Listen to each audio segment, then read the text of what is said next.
Bonjour à toutes et à tous, bienvenue sur cette nouvelle vidéo de la chaîne Critique Multiverselle.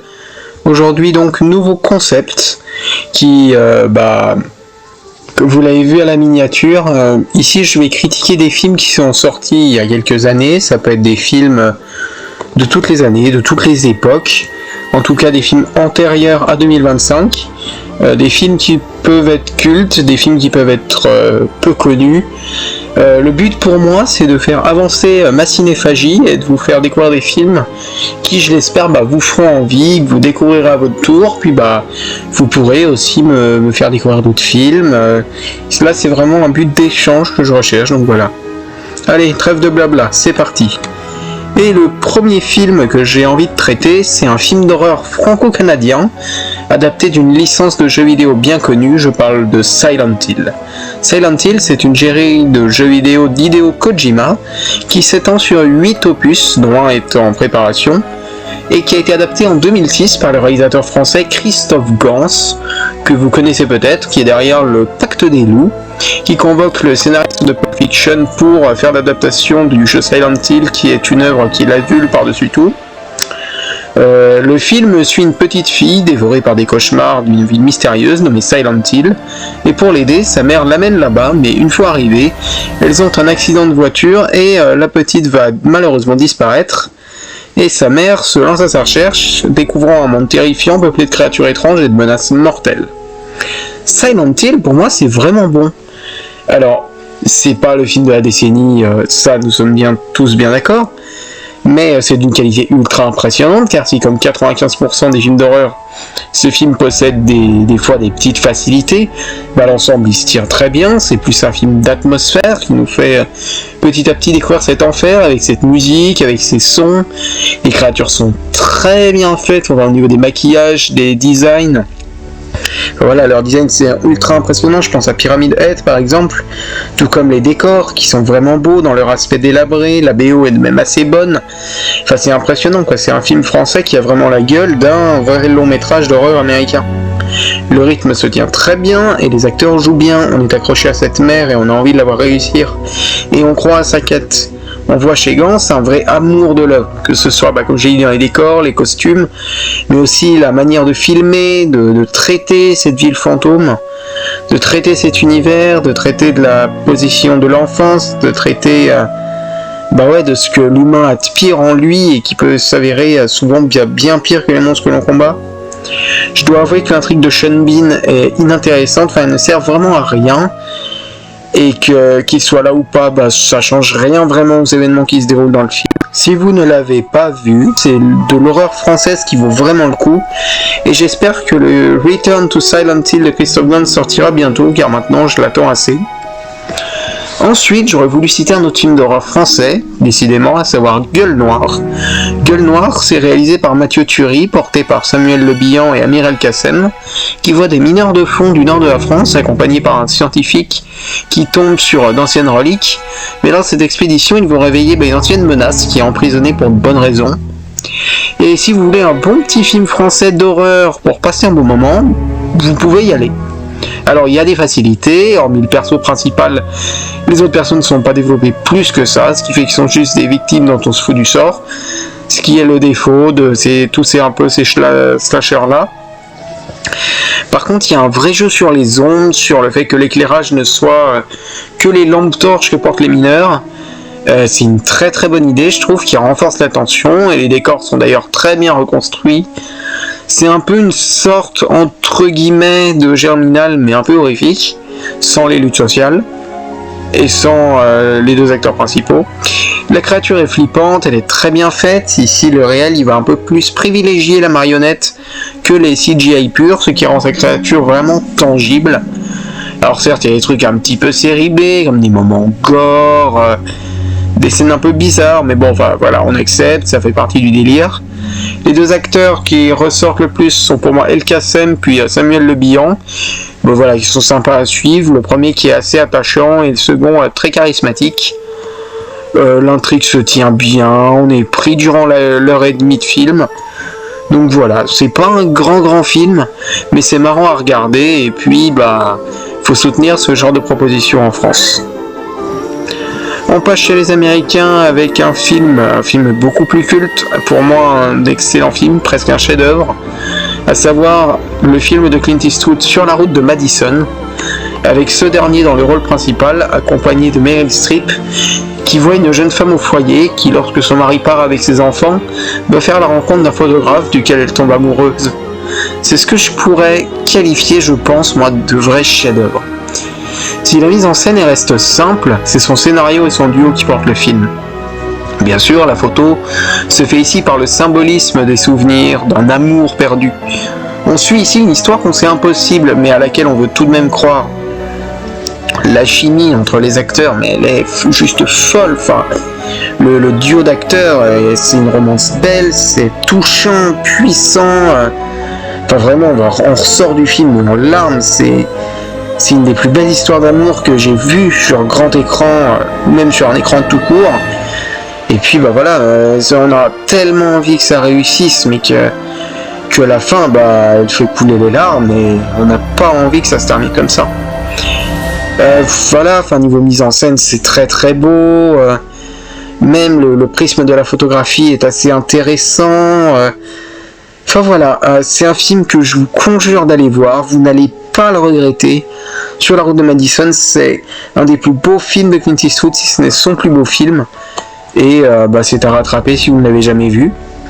Et tiens, tant qu'on est sur de la romance, partons sur un petit film un peu plus méconnu, à savoir N'oublie jamais de Nick Cassavetes, avec Ryan Gosling, Rachel McAdams, James Gardner et Gena Rowland, qui voit Ali atteinte de la maladie d'Alzheimer, qui vit en maison de retraite, et chaque jour, son ami Noah lui lit le même livre, qu'il s'agit d'un carnet où Ali a consigné sa propre histoire lorsqu'elle a appris sa maladie.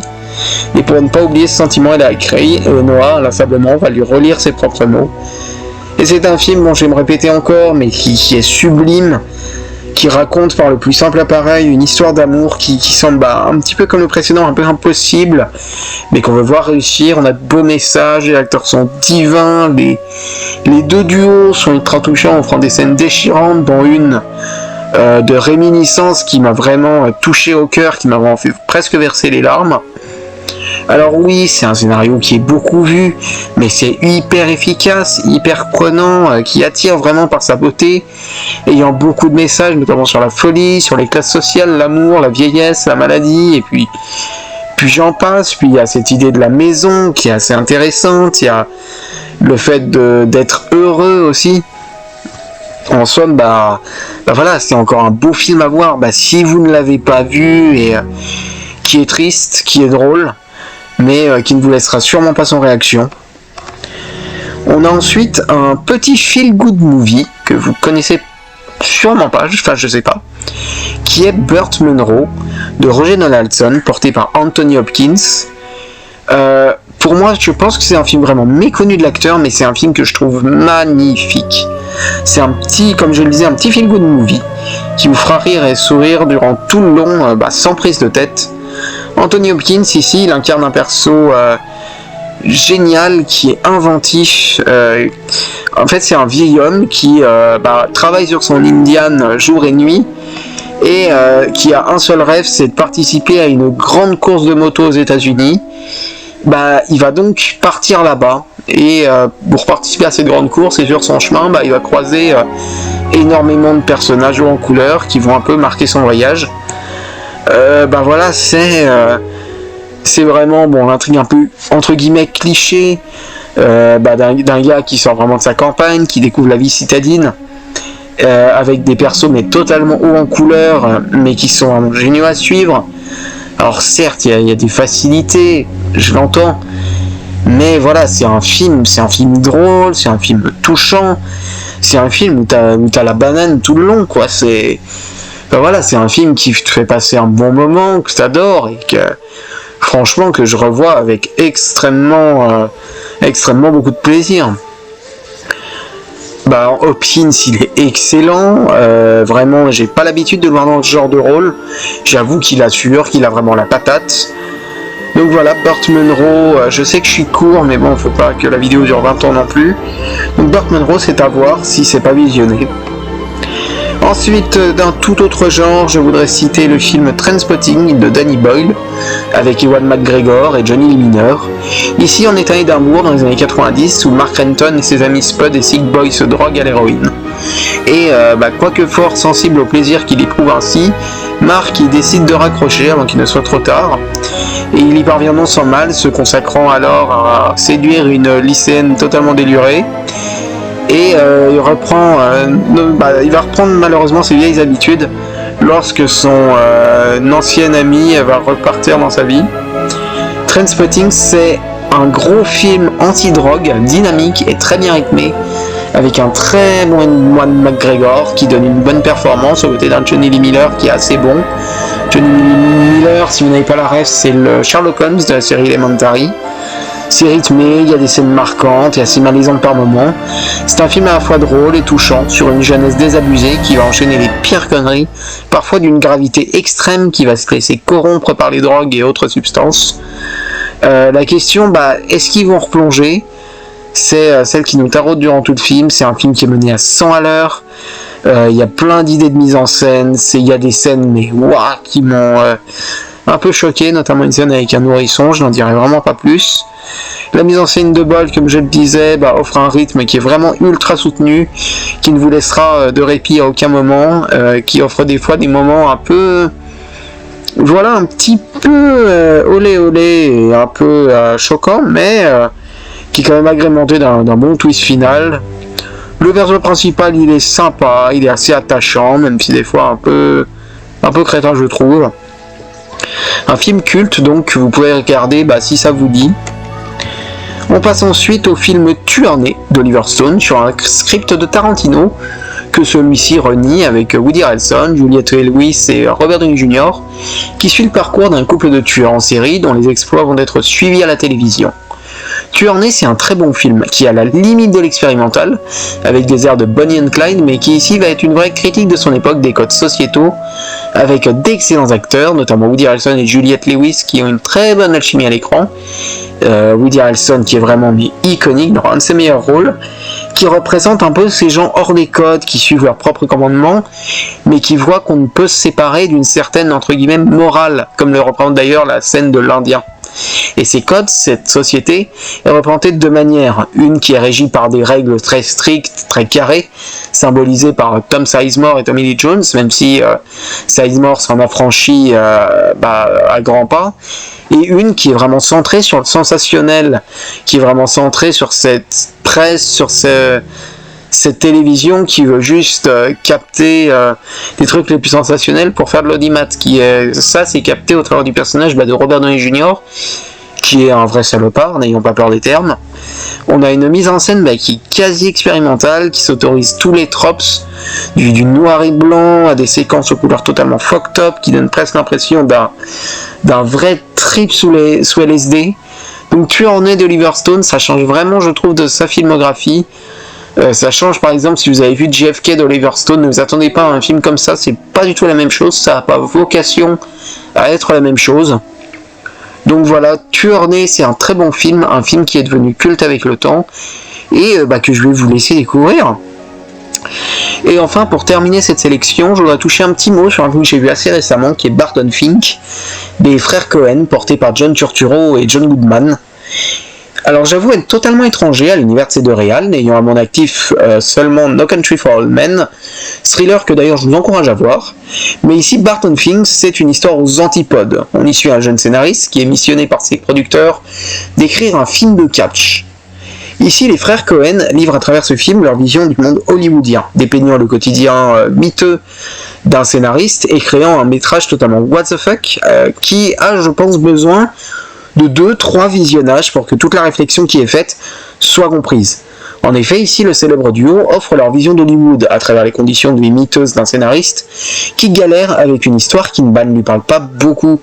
On a un vrai propos ici qui est développé, que ce soit sur les sociétés de production en général, mais aussi sur le personnage principal et sa vision erronée des classes sociales qu'il prétend dépeindre, ainsi que la posture de héros qu'il prétend avoir, mais n'est en réalité que le symbole de ses propres travers et de sa propre mégalomanie, de sa propre folie, symbolisée par un John Goodman qui est d'ailleurs assez attachant et qui est vraiment excellent, même voire assez flippant. Enfin voilà, Barton Fink, bah, c'est vraiment à regarder, c'est une œuvre des frères Coen que j'ai beaucoup aimé et qui me donne envie de découvrir un peu le reste de leur univers, car il m'en manque un peu beaucoup. Voilà, c'est la fin de cette vidéo. J'avoue avoir été extrêmement court sur les films, mais bon, faut pas que la vidéo, comme je l'ai dit, fasse 3 heures non plus. J'espère que ces films présentés vous plairont, et le prochain épisode sortira dans quelques temps. Merci du visionnage et à bientôt sur Critique Multiverselle.